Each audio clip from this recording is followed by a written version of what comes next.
Hey folks, Matthew Boxler here. Little chat today on stepping out of the suit called you. The suit called you.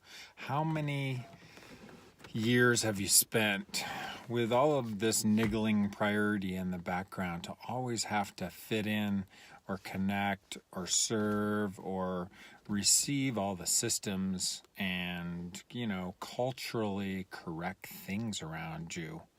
As you're receiving all that stuff, you're allowing it to actually change the essential and authentic person you are into something else. And if you're doing that, I want to invite you to something different. Because if you can imagine, let's say back when you were 1 or 2 years old, were you trying to fit into anything back there? And you may have to just get it energetically if you don't have like a mental or cognitive remembrance of it. Who were you back then? And what is it that you're using to not be that part of you also still in this given moment?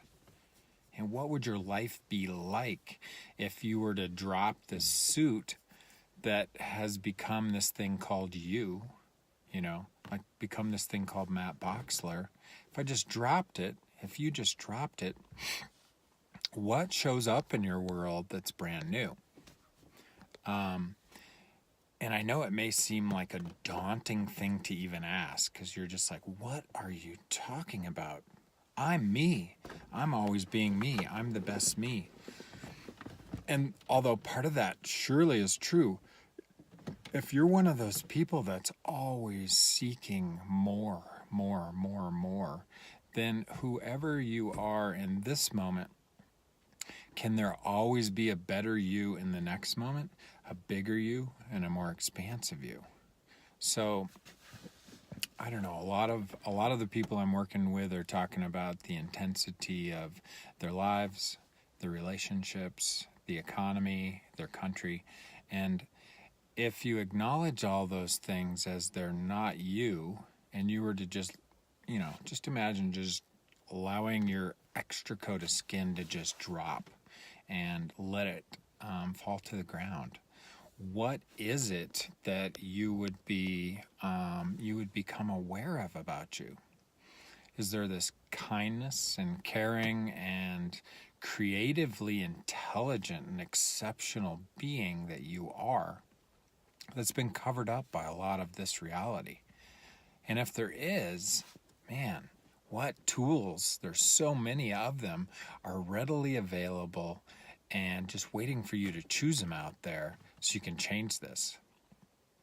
Now, I know since I've been through, probably a dozen plus what I'll call significant modalities of change over the years, I'd go into them and I'd see them and I'd just be like, wow, this is the energy I've been looking for. Yes, yes, yes.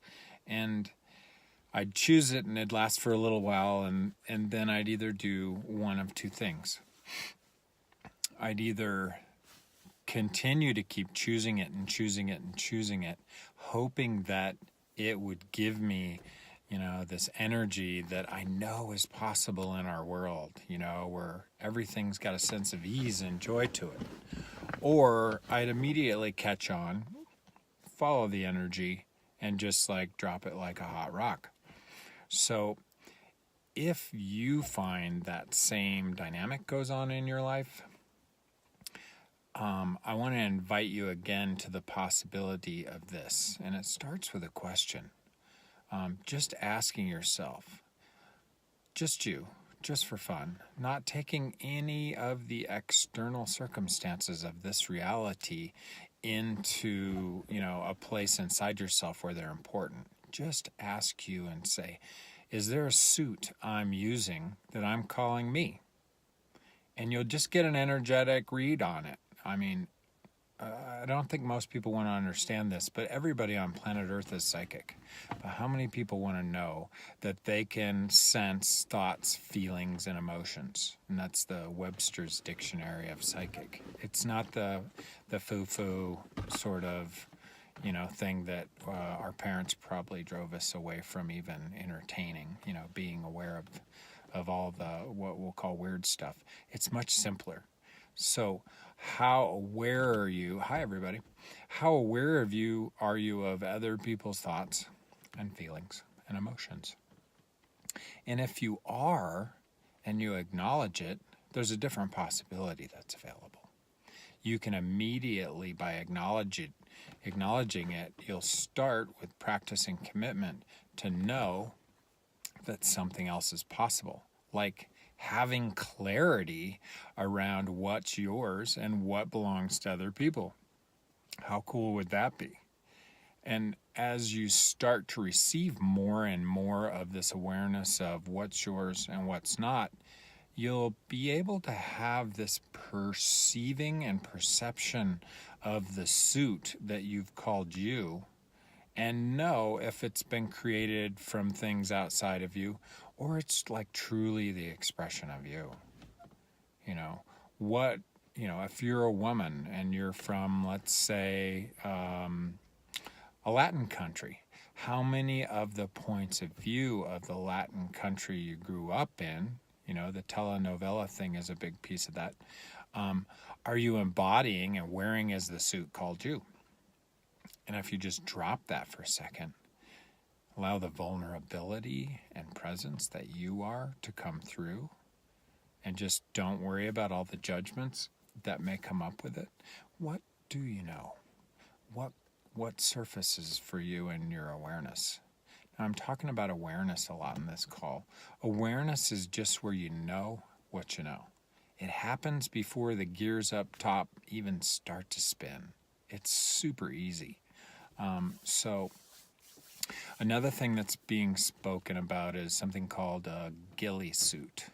Now, a ghillie suit is, by definition, is a camouflaged hunting suit. Often it can be like a whole bunch of grass, or you look like the Loch Ness Monster, or something that blends into nature without even knowing. And a ghillie suit has a slightly different presentation, and it's basically meant to camouflage yourself from this world. Now, when you camouflage yourself in any way, it camouflages you as a being in all ways. Okay, so if you've got a barrier up to something with your ghillie suit, how much is that stopping all things from being able to find you? Yeah, just know what you know there, because there's really no such thing as a filter barrier, other than any barrier is a filter, and it will filter all possibilities out. So, a great wrap-up question I want to give you all for this whole the suit that you're wearing, that you're calling you, is: who would you be if you were willing to be you, totally, judgeably, rightly, wrongly you, however you show up? Or fantastically joyful, perhaps. I mean, that's like an absurd sort of idea, too. Who would you be if you were willing to drop the suit that you call you? Yeah, and so I hope some of this, anything on this video, is like applying to some part of your life and giving you the permission from you to be you. And in order to do that, just know, whoever you may have decided you are up to this point, it may not be you. And are you willing to go way into the uncomfortable spaces of possibility, where you can start to know who you are as a being and have your cute little body at the same time, with 2 arms and 2 legs? So, love you guys. Thanks for listening, and we'll look forward to chatting with you all soon. How much better does it get than this? Bye.